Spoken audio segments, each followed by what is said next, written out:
എല്ലാവർക്കും നമസ്കാരം. അപ്പോൾ ഇന്ന് പെട്ടെന്ന് തന്നെ തയ്യാറാക്കാവുന്ന ദോശയുടെ റെസിപ്പിയാണ്. തലേ ദിവസം അരി കുതിർക്കാൻ മറന്നു പോയാൽ രാവിലെ തന്നെ നമുക്ക് പെട്ടെന്ന് തന്നെ തയ്യാറാക്കാവുന്ന ഒരു ദോശ റെസിപ്പിയാണ്.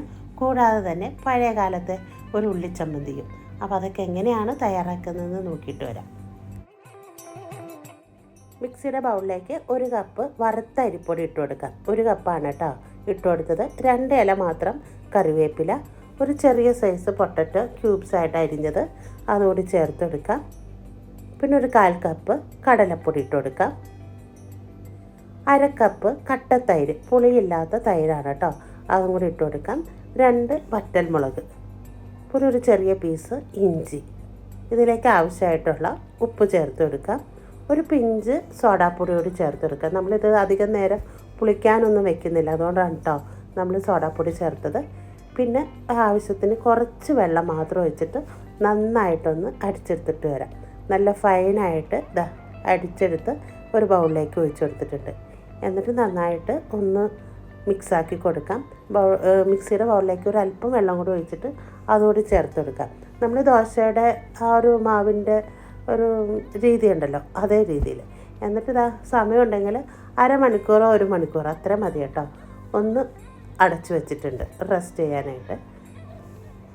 ഇനിയിപ്പോൾ ആ ബാറ്റർ അവിടെ ഒന്ന് ഇരിക്കട്ടെ. ഇനി നമുക്കിതിലേക്കുള്ള ചമ്മന്തി റെഡിയാക്കാം. അപ്പോൾ ഒരു 10-15 കൊച്ചുള്ളി എടുത്തിട്ടുണ്ട്, ഒരു മിക്സിയുടെ ബൗളിലേക്ക് ഇട്ട് കൊടുക്കാം. ഒരു 3-4 വറ്റൽമുളക് ചൂടുവെള്ളത്തിൽ കുതിർത്തതാണ് കേട്ടോ, അതുകൂടി ചേർത്തെടുക്കാം. എരിവില്ലാത്ത വറ്റൽമുളകാണ്. പിന്നെ അത് ആവശ്യത്തിനുള്ള ഉപ്പ്, കുറച്ച് പുളി, ലൈറ്റ് ചൂടുവെള്ളം അതും കൂടി ഒഴിച്ചെടുത്തിട്ട് നന്നായിട്ട് ഇതൊന്ന് അരച്ചെടുത്തിട്ട് വരാം. അപ്പോൾ നന്നായിട്ട് അരച്ചെടുത്തിട്ടുണ്ട്. ഇനി ഒരു ബൗളിലേക്ക് ഇതൊന്ന് ഇട്ട് കൊടുക്കാം. ഇനി മിക്സിയുടെ ബൗളിലേക്ക് ഒരു അല്പം ലൈറ്റ് ചൂടുവെള്ളം അതും കൂടി ചേർത്തൊന്ന് കലക്കിയിട്ട് അതും കൂടി ഒഴിച്ചു കൊടുക്കാം. എന്നിട്ട് നന്നായിട്ട് ഒന്ന് മിക്സാക്കി കൊടുക്കാം. ഇതിലേക്ക് ലാസ്റ്റായിട്ട് കടുക് താളിച്ച് ഒഴിക്കുന്നുണ്ട് കേട്ടോ.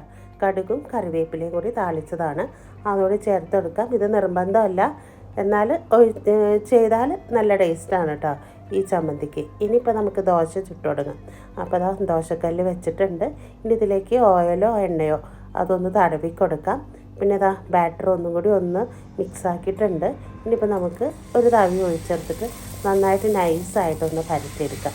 നമ്മൾ ദോശ എങ്ങനെ ചുടുന്നോ അതുപോലെ നല്ല അടിപൊളി ടേസ്റ്റാണ് കേട്ടോ ഇത്. അപ്പോൾ തലേ ദിവസം അരി കുതിർക്കാനൊക്കെ വെക്കാൻ വൈകി കഴിഞ്ഞാൽ ഇതുപോലെ രാവിലെ എഴുന്നേറ്റാൽ പെട്ടെന്ന് തന്നെ തയ്യാറാക്കാവുന്ന ദോശയാണ് കേട്ടോ. ഇനി ഇതിലേക്ക് കുറച്ച് ബട്ടർ അല്ലെങ്കിൽ നെയ്യ്. അപ്പോൾ ഞാൻ ഇതിലേക്ക് നെയ്യാണ് കേട്ടോ ചേർക്കുന്നത്. എന്നിട്ട് നന്നായിട്ടൊന്ന് സ്പ്രെഡ് ചെയ്ത് കൊടുക്കാം. അപ്പോൾ ഒരു വശം നല്ലപോലെ മൊരിഞ്ഞിട്ട് ഞാൻ തിരിച്ചിട്ട് കൊടുക്കുന്നുണ്ട്. അപ്പോൾ അതല്ല തിരിച്ചിട്ട് കൊടുക്കണമെങ്കിൽ അതേപോലെ ഒന്ന് മൊരിച്ചെടുത്താൽ മതി. അപ്പോൾ ഞാൻ 2 വശം ഒന്ന് നന്നായിട്ടൊന്ന് മൊരിച്ചാണ് കേട്ടോ എടുക്കുന്നത്. അപ്പോൾ ഒരു വശം മൊരിഞ്ഞിട്ടുണ്ട്. ഇനിയിപ്പോൾ നമ്മൾ തിരിച്ചിട്ട് കൊടുത്തിട്ടുണ്ട്. അപ്പോൾ 2 വശവും നന്നായിട്ട് മൊരിഞ്ഞ് വന്നിട്ടുണ്ട്. ഇനിയിപ്പോൾ നമുക്ക് ഇതൊരു പ്ലേറ്റിലേക്ക് മടക്കിയിട്ടൊന്ന് മാറ്റി കൊടുക്കാം. അപ്പോൾ രണ്ടാമത്തെ ട്രിപ്പ് ഞാൻ ഇതുപോലെ ഒഴിച്ചു കൊടുത്ത് പരത്തിയിട്ടുണ്ട്, നൈസാക്കി തന്നെ. എന്നിട്ട് നെയ്യാണ് കേട്ടോ ഒഴിച്ചു കൊടുത്തേക്കുന്നത്. നന്നായിട്ടൊന്ന് സ്പ്രെഡ് ചെയ്ത് കൊടുക്കാം. എപ്പോഴും ഒരുപോലത്തെ ദോശ ഉണ്ടാക്കി കൊടുക്കാതെ ഇതുപോലെ കുറച്ച് മാറ്റങ്ങളൊക്കെ വരുത്തി കുട്ടികൾക്ക് കൊടുക്കുകയാണെങ്കിൽ അവർക്ക് ഇഷ്ടപ്പെടും. അപ്പോൾ ഹെൽത്തി ഇൻസ്റ്റൻറ്റ് ദോശയാണ്. നല്ലൊരു വിഭവമായിട്ട് വരുന്നത് വരെ പോയിട്ട് വരാം.